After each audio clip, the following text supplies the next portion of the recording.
Noticias de última hora, preste mucha atención. 6 meses después del asesinato de Fernando Villavicencio aún no se conoce si 6 sospechosos serán o no llamados a juicio. Fernando Villavicencio fue asesinado al estilo sicariato 2 semanas antes de que se realicen las elecciones en Ecuador para presidente de la República.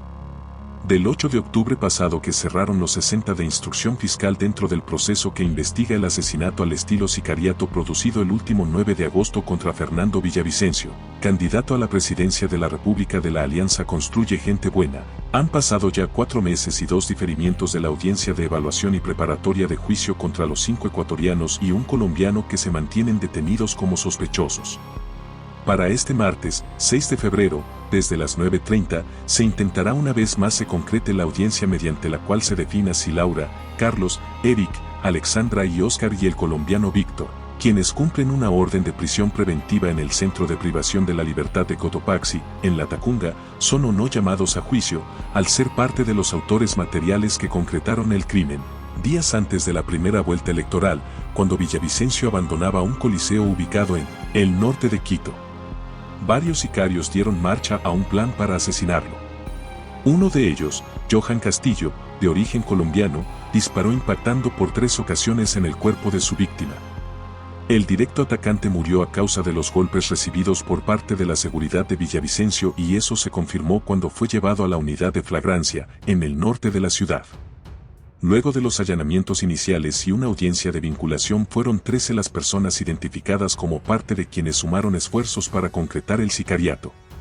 Solo 6 quedan con vida, pues el mismo día que cerraba la instrucción fiscal los también sospechosos Andrés, José, Adi, Camilo, Jules y John, todos de nacionalidad colombiana, y el ecuatoriano José fueron asesinados en el interior de las cárceles de Guayaquil y Quito en las que estaban.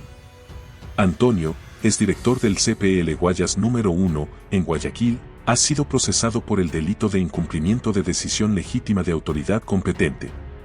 La causa se le abre por supuestamente haber desobedecido la disposición de trasladar por temas de seguridad a Jules y John, ambos, al igual que otros de los investigados en el caso Villavicencio, debían ser trasladados de Guayaquil a Quito días antes, pero esa acción no se concretó y lo que sucedió fue que el 6 de octubre fueron encontrados los cuerpos de los extranjeros colgados en distintas celdas.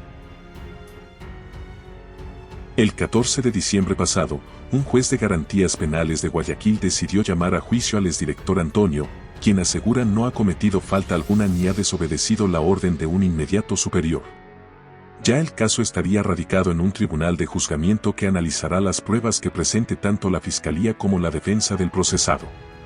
En más noticias. Fausto Salinas dice, nexos de Norero ya se investigaban antes del caso Metástasis. Fausto Salinas comandó a la policía durante la captura de Leandro Norero, asesinado luego en prisión. El exoficial habló con primicias sobre la red del narco.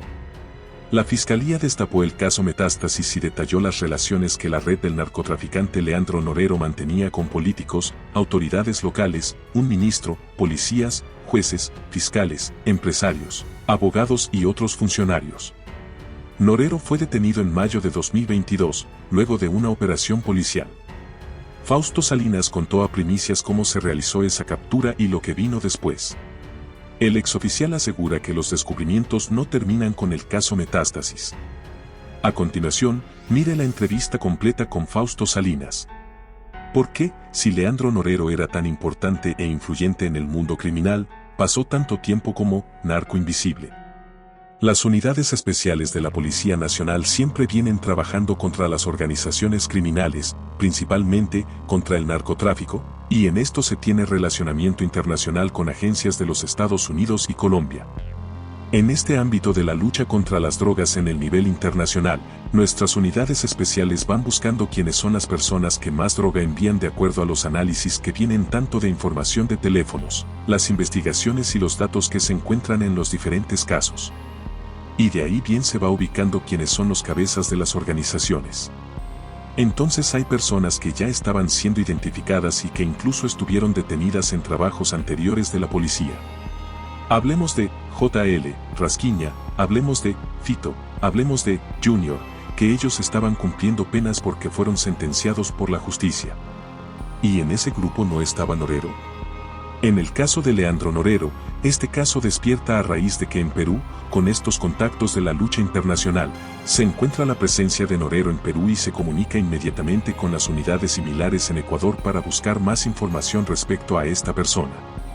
Cuando esta información llega a nuestras unidades especiales, el caso se siguió investigando, porque aquí en Ecuador se presumía que estaba muerto porque así lo demostraron algunos documentos en el ámbito de la justicia y en los procedimientos legales. Entonces esa alerta permitió que se haga un trabajo de inteligencia un poco más profundo. ¿Qué incluye este trabajo de inteligencia? Es decir, se tenga el contacto con Norero. Se mantenga, con base en esa información y a esa detención, la investigación y la investigación estaba en marcha. La detención no paró la investigación. Y se mantenía hasta tener ya algunos objetivos válidos como son objetivos de bienes, personas, financiamiento y algunos modus operandis que ellos, la red de Norero, utilizaban. Entonces, quizá este fue el inicio de una serie de acciones judiciales en que se puso de manifiesto a los fiscales especiales, las unidades especiales de la policía, porque primero se mantuvo este caso con absoluta reserva. Por eso es que no se dio ninguna información a ningún ente hasta que ya se ejecutó el operativo y eso se mantuvo a nivel de operaciones especiales de la Policía Nacional. Cuando se presentó el caso, se pudo informar ya de los resultados al ministro de ese entonces y él, al señor presidente. Sin embargo, tal como se manejaron las cosas, fue un operativo muy exitoso. Fue un operativo que nos dio mucha información y eso permitió que Norero sea judicializado y que haya estado tras las rejas. En más noticias. El Consejo de la Judicatura cesó en funciones a 4 magistrados de la Corte Nacional de Justicia.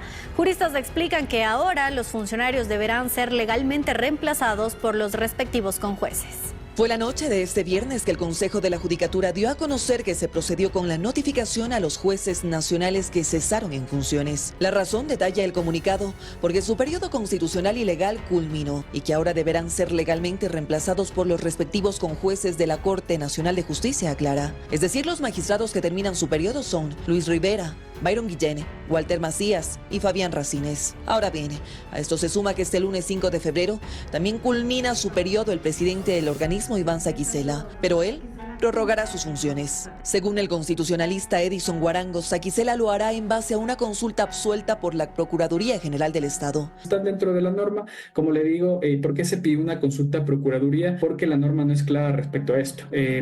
Precisamente porque la norma en relación a estas designaciones están dentro de un instructivo que existe dentro de la función judicial. En este sentido, aclara el experto que no sería aplicable encargar la presidencia de la Corte Nacional de Justicia al juez más antiguo. Esto debido a que el Código Orgánico de la Función Judicial no lo establece. Tiene que haber consenso dentro de la misma órgano pluripersonal para la designación del presidente y no es más que una atribución deliberativa dentro de los mismos jueces. Entonces decir que un miembro es porque es mayor o porque tiene mayor experiencia ya tiene que ser presidente, esto va en contra de la misma norma. Lo lógico es dar paso a la carrera judicial que está dispuesta y ordenada por la Constitución Política del Ecuador. A partir de la resolución de la Judicatura existe un plazo de 20 días para que se oficialice el proceso. Pero a las dudas de quién estará al frente de la Corte Nacional de Justicia, se suma también la terna que se alista a la selección del vocal y presidente del Consejo de la Judicatura. Esto tras la renuncia de Wilman Terán debido a su vinculación al caso Metástasis.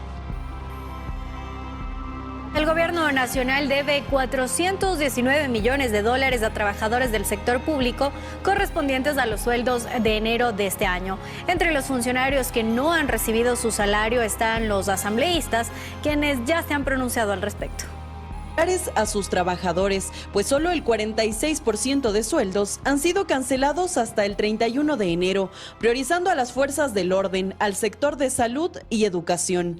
Esto debido a la falta de liquidez que tiene el Estado, según lo ha afirmado el gobierno nacional en estos días.